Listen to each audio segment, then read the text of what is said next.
musharaxiinta la magac baxay isbedel doonka Jubbaland ee u taagan xilka madaxweynaha ee dowlad goboleedka Jubbaland ayaa waxay maantay kulan la qaateen ururada bulshada rayidka gaar ahaan haweenka Jubbaland kulankaasi oo inta badan looga hadlayay qaabkii loo soo xuli lahaa xildhibaanada cusub ee baarlamaanka dowlad goboleedka Jubbaland musharaxiinta ayaa ururada bulshada rayidka u sheegay fikirkooda ku aadan qaabkii loo soo xuli lahaa xildhibaanada oo ay u sheegeen inaysan ogolaan doonin nidaamka ah in saddexdii musharaxba mid laga doorto isla markaasina loo doorto kursi ka mid ah kuraasta baarlamaanka Jubbaland waxaana ay sheegeen in isbedel doonku ay aaminsan yihiin in kursi kasta oo ka mid ah baarlamaanka loo soo xulo hal xildhibaan qaar ka mid ah musharaxiinta oo arrimahaasi ka hadlaya waxay sheegeen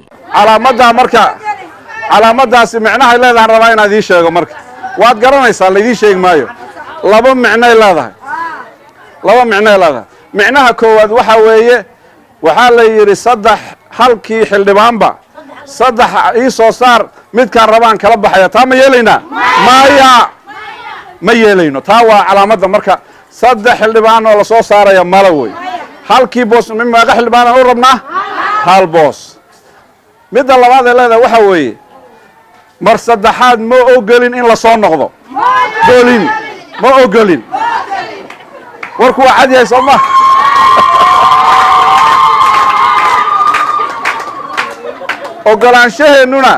ogolaanshaheennuna inagu waxa weeye xoog wax kuma rabno dagaal ma rabno dhiig ma rabno inuu daato dhiig daato waxaan rabnaa doorasho xor ah oo xaqa oo walaaltinimo ah inteenan iyo 7 kale naga maqan waxaanu diyaar u nahay in kala badan nagu soo biiri doonto haddii Ilaahay yiraahdo in Jubbaland 4 sano soo socota bu'aalana ay degto doolowna alaabteeda ay ka dhufsisto haddii Ilaahay yiraahdo isbedel doon macnaheedu waxa weeye Soomaaliya siday maanta tahay sax maaha way ma ugu waafaqsantiin Soomaaliya siday tahay maanta sax maaha isbedel doonka marka hogaamiya waxaan idin sheegayaa rabitaankiina waa awoodda kaliya ee ka shaqayn karta maamul goboleedka Jubbaland